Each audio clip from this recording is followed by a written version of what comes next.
It's time to look at the buy, sell, holds, and trades from Week 3, Thursday Night Football, Bills versus Dolphins. But before we dig in, you need to click that subscribe button right now. We're going to help you set your lineups this week with the must-start series. We also got rankings out there. We're looking heavy at the waiver wire, and we're going to do a bunch of deep dives this weekend to get you ready to pick up some studs. Click that button. Stop missing out.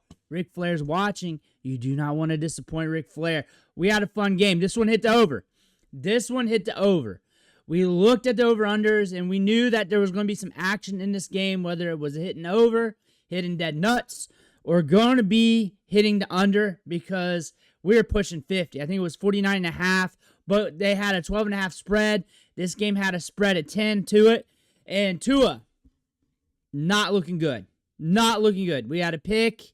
We were off and on throughout the game. We got 2 touchdowns.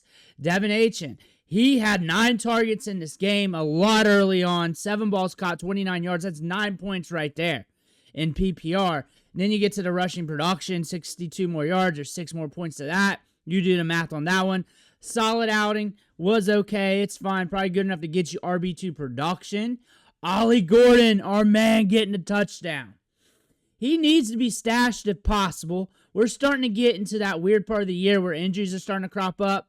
But he needs to be stashed somewhere in your 12-man league with somebody's team in it. He can't be floating around the waiver wire. Eventually, these game scripts are going to start sticking to where he's going to start scoring a little bit more, getting more yards. And then on top of that, if Agent goes down, he's next man up. He's the next man up. He's probably one of the most valuable handcuffs in football right now, because we can definitely see it in his game that he can be very viable for fantasy football when given the opportunity. Tyreek Hill did well. We ranked him pretty good. I felt like my ranking for him in today's wide receiver ranking video, I forget where at, but it was cautious, but not low. It was in the right spot. I made sure not to kill Jalen Waddle in the rankings either, and that felt right for me. I said, hey, Tyreek Hill's got a good matchup. It could push him. We might get something out of Waddle as well. I feel like I did all right. I was safe, but not over the moon. 16 targets between the two, 10 for Hill, 6 for Waddle. And you're looking at James Cook. I was head of Fantasy Pros.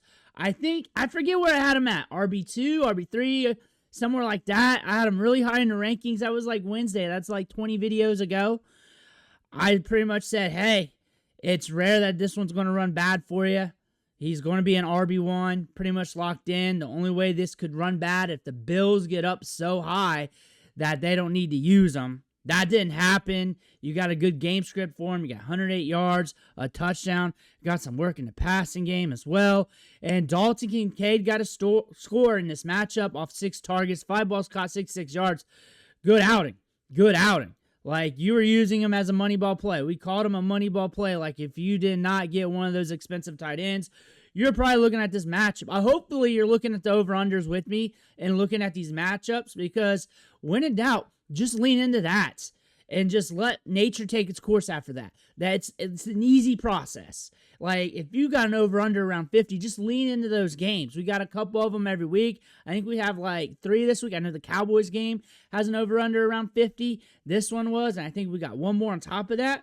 And the ball's just going to spread around, and there's just more opportunities. More plays ran. There was a lot of plays ran in this game. You got a lot of action, a lot of back and forth.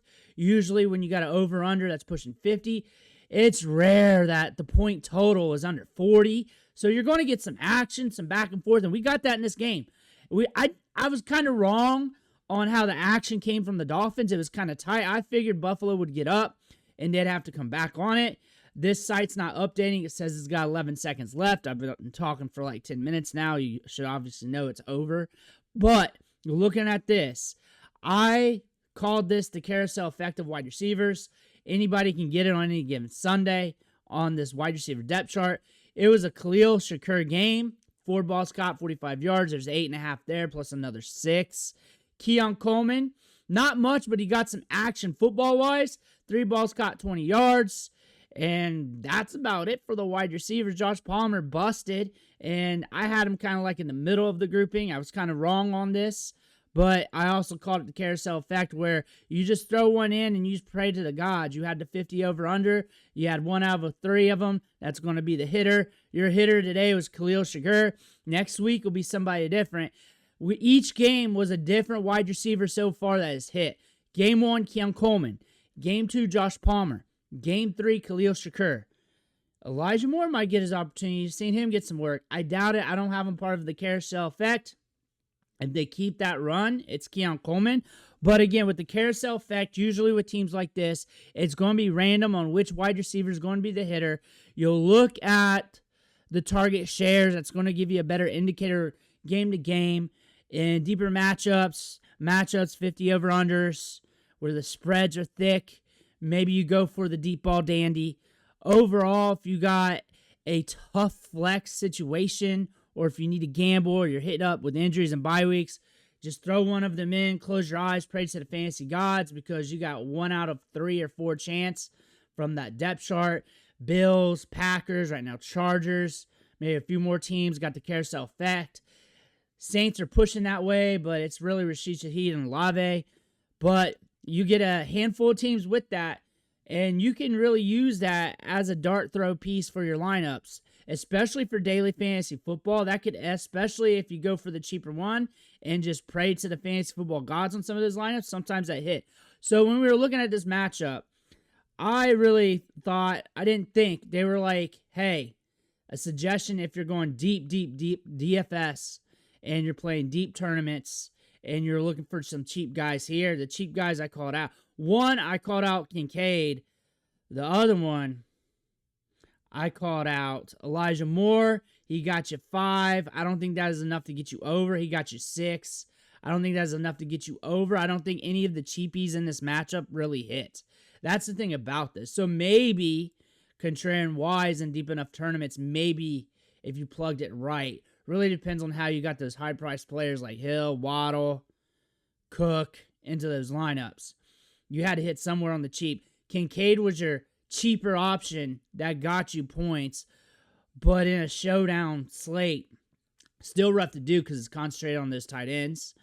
So Ollie Gordon's your cheap play that hit for you in this matchup. He got you 9-ish, 10-ish fantasy points right there. That was your cheap play. Josh Allen, solid 3 touchdowns, no picks, 213 yards, 25 yards on the ground. Fantasy-wise, not like his greatest night, but it's a Josh Allen night where you got your 3 touchdowns, a little something on the ground, everything looking good. You had that pass to Ray Davis that was really funny to watch early on in the game that kind of went over his head with his arms just flailing in the air. I want to see that again. I can't wait to check that out on the All-22.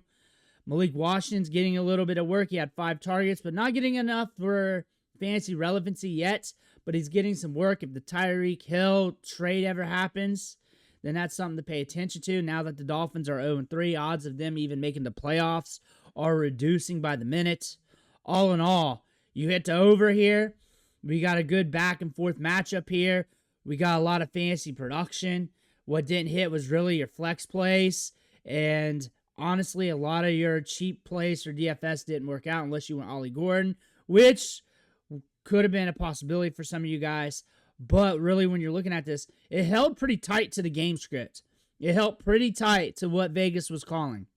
Good thing to see here for a Thursday night game. Let me know what you think, though, in the comments below. I want to hear about that. Make sure you hit that subscribe button on the way out. One thing for watching. Catch you on the next video.